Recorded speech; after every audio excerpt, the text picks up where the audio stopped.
আমি আসছিলাম রানিং এ। আমি আসছিলাম ওই তালের থেকে আমি যাবো জয়নগর।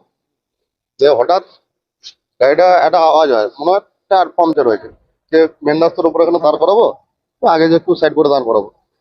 যে ওখান থেকে এসছি, ওখান থেকে আসার পরে পিছন থেকে একজন মোটরসাইকেল ওয়ালা বলছে তোমার টায়ারে ধোঁয়া উঠেছে।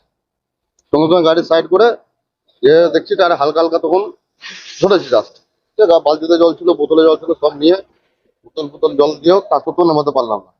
যে সঙ্গে সঙ্গে আমি 100-এ ফোন করি, 100 সে ফোন করে ওখানে স্যারদের সঙ্গে কথাবার্তা হয়, বললো যাচ্ছে যাচ্ছে যাচ্ছে কোথায়।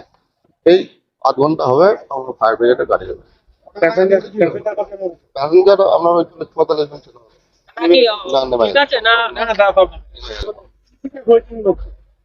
ওটা হয় ব্রেকের প্রবলেম, ব্রেক সেটে গেছিল হয়তো। হ্যাঁ, চাকা চাকা প্রথমে আগুন, পিছনের চাকা টান দিল। প্যাসেঞ্জার সেট করে। সব নামিয়ে দিচ্ছে সবাই। 40-45 জন হবে। আপনার নাম? অরিজিৎ চক্রবর্তী।